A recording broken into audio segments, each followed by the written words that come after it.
ప్రతి అక్షరం ప్రజల పక్షం HR9 న్యూస్ టీవీకి స్వాగతం సుస్వాగతం। पिछले साल कन्याकुमारी से कश्मीर हमने भारत जोड़ो यात्रा की। देश के लोगों को जोड़ने के लिए, सब धर्मों को, भाषाओं को, प्रदेशों को, जातों को एक साथ करने के लिए हमने भारत जोड़ो यात्रा की और बहुत सक्सेसफुल यात्रा रही। तो लोगों ने कहा कि कन्याकुमारी से कश्मीर, भैया इसको खींचिए मत प्लीज, कन्याकुमारी से कश्मीर यात्रा कर ली, मगर ईस्ट से वेस्ट भी यात्रा होनी चाहिए। इसीलिए हमने मणिपुर से महाराष्ट्र तक अब दूसरी भारत जोड़ो न्याय यात्रा शुरू की है। आप जानते हैं, यहाँ हमारे आदिवासी भाई हैं, बाकी लोग हैं, आप जानते हैं कि आपके खिलाफ अन्याय हो रहा है, आपकी ज़मीन छीनी जा रही है, आपका जो इतिहास है उसको मिटाया जा रहा है और RSS और बीजेपी की विचारधारा जो आपका है, चाहे वो जल हो, जंगल हो, ज़मीन हो, वो किसी ना किसी बहाना बनाकर आपके हाथ से खींचने की कोशिश कर रहे हैं। ये सच्चाई है, पूरे देश में सच्चाई है। हम आपको आदिवासी कहते हैं, वो आपको वनवासी कहते हैं। आदिवासी और वनवासी में आप फर्क जानते हो? जानते हो फर्क? कोई जानता है? मैं आपको बताता हूं।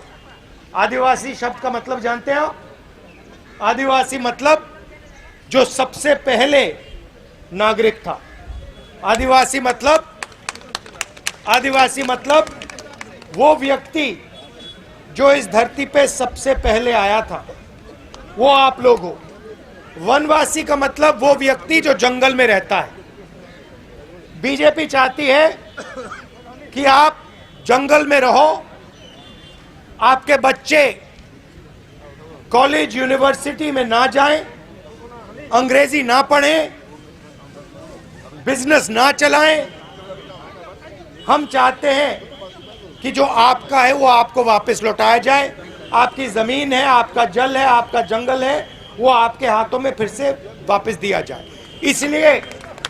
इसीलिए हमने पैसा कानून, इसलिए हम पैसा कानून लाए, ट्राइबल बिल लाए और पूरे हिंदुस्तान में जो आपकी ज़मीन है, जो आपका हक है, वो हमने आपको वापस देने की कोशिश की। ये विचारधारा की लड़ाई है और इसीलिए हम इस भारत जोड़ो यात्रा में चले हैं। आप जानते हो मणिपुर में हमने शुरू किया।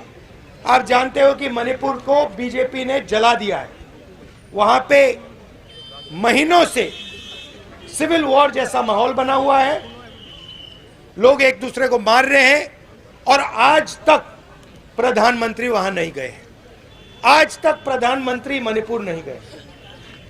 नागालैंड में, जहाँ हम कल थे, नागालैंड में प्रधानमंत्री ने वायदा किया, वहाँ पे उन्होंने अकॉर्ड करने का वायदा किया, 9 साल पहले किया, उसको पूरा नहीं किया।